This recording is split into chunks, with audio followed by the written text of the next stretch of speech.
flowed from the mountains. This duty was commanded of me by the teacher of righteousness, so that one of our number might survive and continue to watch for the man of signs and wonders, who would come to reclaim the things entrusted to us by the 7 angels of the pure God.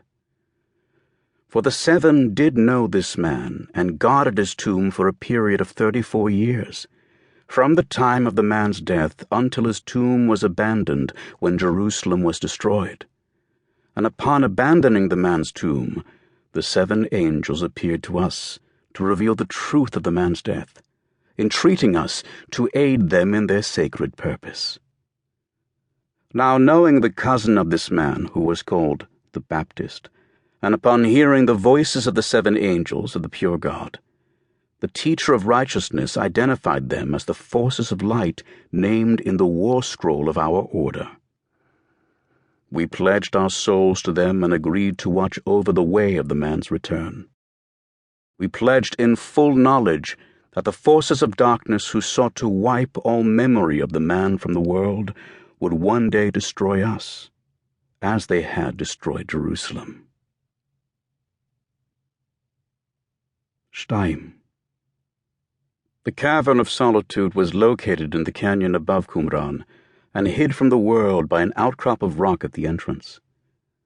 There were narrow fissures in the stone, allowing me to see down onto the commune and witness the slaughter of my order.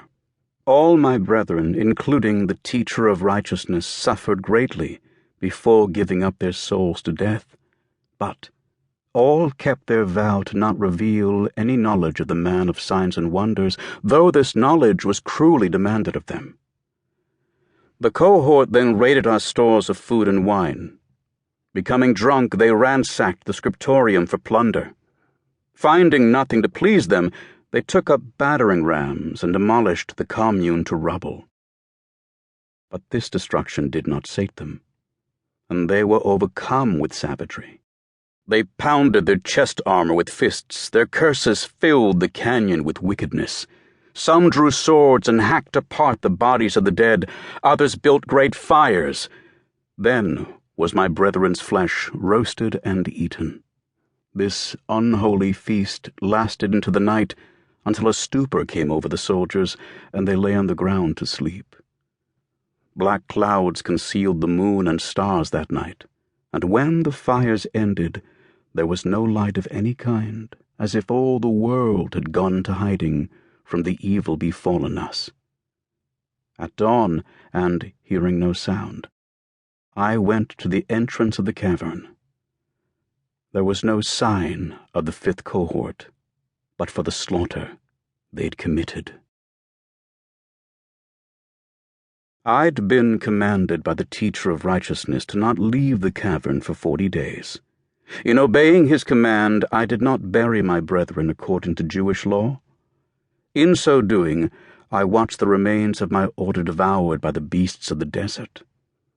Many of my brethren's bones were carried away, though some remained, that I might not be devoured by the beast of loneliness. But I did not touch the bones or bury them. I only watched them turn to dust. This had been commanded of me so I would not be detected by any forces of darkness who might pass, nor those foul spirits who feed on human souls, nor their progeny, who were possessed of the same hunger and roamed the world in the forms of men. In the month of Elul, my 40 days of hiding had ended. To replenish the cavern's food stocks, I grew grains and vegetables on a nearby plot of irrigated land. This plot was long used by my order and not seen from the desert lowlands or the surrounding mountains. 1 parsa from this place were colonies of bees that didn't abandon their hives, and I tended them for honey. Near Jericho's ruins, abandoned groves of date palm and pomegranate and olive trees, once belonging to Egypt's queen, continued to bear fruit, and I harvested them. I was commanded also to lay aside the white robes of the order and take the appearance of a madman.